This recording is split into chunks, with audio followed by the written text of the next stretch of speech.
ჩვენო ძვირფასო ნონა. მოხარული ვარ ცხოვრებაში, რომ ჩვენ ყველანი ესე გაგვახარა და ასე შემდეგ ვარდი და ია ეფინოს შენს გზაზე მარად. 1962 წელი ნიკო კეცხოველი, ხო, ქალბატონი? ანუ 62-ში გახდით თქვენ ჩემპიონი. ესე დაიწყო თქვენი პირველი გამარჯვება. როგორ ჩამოვედით და შაზაკი მივიღე საჩუქრად, მაგრამ აი გაგზელება არის შინაარსი. აქ მთელი წერილია და ამ წერილს მოსდევს ესეთი ძვირფასი საჩუქარი. ხო, მაგრამ იმ წერილში წერია ის მნიშვნელოვანი, რის გამო ჩვენს გამოუშვით.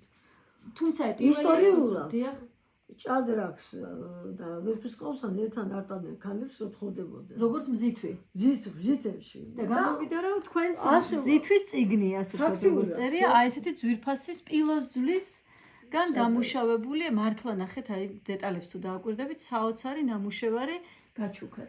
მისთვის ძვირფასი როგორც მე გავიგე, იყო ეს შაზაკი, რომელიც მე გამომიგზავნა. იქნებოდა ეს ერთ-ერთი პირველი საჩუქარი, არა? იმიტომ 62 წელია. კი. და პირდაპირ თქვენთან ნუ როგორც კი დაბრუნდი, ეგრევე გამომიგზავნა. რა ძვირფასი საჩუქარია და ვუთხრათ მაყურებელს, რომ ამ საჩუქრის შთაგონებით შემდეგ უკვე გამოიცა ახალი ჭადრაკი. შესახედად თუ მიხვდება ჩვენი მაყურებელი ნეტა ეს ჭადრაკი ძის აცოცხლებს. საერთოდ აქ რაშია საქმე, იცით? ამას ძიც ეს სპეციალურად არის გაკეთებული. შინაარსი აქვს ძალიან ძლიერი შინაარსიდან გამომდინარე და უბრალოდ პირველი მოხატულობა მე-17 საუკუნეში რაც მოხდა ვერცხლისყაოსანი ის არის გადმოტანილი ფიგურებზე. თავაქარაშვილია? კი. ის არის გადმოტანილი ფიგურებზე, მაგრამ ეს არ ჩანს ახლა ისე დიდი, იმიტომ რომ ფიგურებიც პატარებია, ხო? და იმაზე არის პატარა ისე გადმოტანილი. ანუ იყო არაბეთს როსტევან? დაიწრა წინ, აი გადმოვიდა როსტევანი. მეფე არის როსტევანი, ალბათ ესეთი ჩანაფიქრია. პირიქით თქვენი, მაგრამ აი აგერ არის მეფე. ეს თინათინი გამოდის, ხო დედოფალი? ასე ვთქვათ, აქ ძალიან ისეთი კარგი შინაარსიანი დატვირთვა. ძალიან სერიოზული ნამუშევარია ნამდვილად. ისე პერსონაჟებს რო გადახედავ. ეს იდება, ფიგურები იდება, აგერ უჯრა არის. ანუ შეგიძლიათ დააბინავოთ და კომპაქტურად. რა თქმა უნდა. მართლა სამზითო და საუკეთესო საჩუქარია ჩემი აზრით.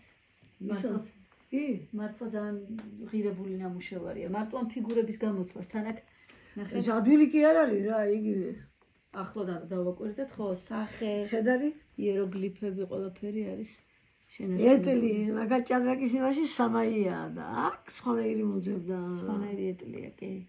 ისე თქვენ თუ რო დაფიქრდეთ ხასიათების მიხედვით, თინათინი იქნება, ტარიელი იქნება, ავთანდილი იქნება, აქვთ ისეთი უნარები, რაც აი ფიგურებს ჭირდება, ბრძოლის კუთხით, სულების კუთხით, მანევრირების კუთხით. მიფიქრია, არა, შინაარსზე ვფიქრობდი, იმიტომ რომ ასე ყველაფერს მომუძებნი პრინციპში რამე თუ არ საჭირო, მაგრამ გამართლებას. ეს იქნება უბრალოდ მოგონილი ისა რაღაცა. თვითონ შინაარსიდან გამომდინარე. ვერცხლისყაოსანი ჩვენი ბრენდია, ასე ვთქვა. დიახ. ჭადრაკიც ბრენდია და ნონაც ბრენდია, მოდით თქვათ ახლა. ამ შემთხვევაში ნონას ხმარ მინდოდა, უბრალოდ ამ კუთხით, იმიტომ რომ ისტორიულად ესო როდიდან ეს მოხდებოდა, ესე იგი რამოდენად დატვირთვა ჰქონდა, ხო? დიახ. ინტელექტუალური თამაშია ჭადრაკი და ვერცხლისყაოსანი რაც არის ქებიცით. და გაერთიანება მოხდა ამ შემთხვევაში. საოცარი იდეა და ჩანაფიქრია, თან რომელსაც წინ აქვს დატანილი ნონა გაფრინდაშვილის სახელი და გვარი და მოკლედ საუკეთესო საჩუქარი თუ სახლში საარსებო ესეთი სამაგიდო დიდი ესეთი განძი არის ეს ჭადრაკი, რომელსაც მოხიბლული ვარ და როგორც გითხრათ, ყველაფერი მართლაც ნიკო კეცხოველის აი ამ წიგნიდან და რაც მთავარია ქალბატონ ნონას პირველი გამარჯვებიდან იწყება 1962, რომლიდანაც გრძელდება ეს თქვენი დიდებული ისტორია.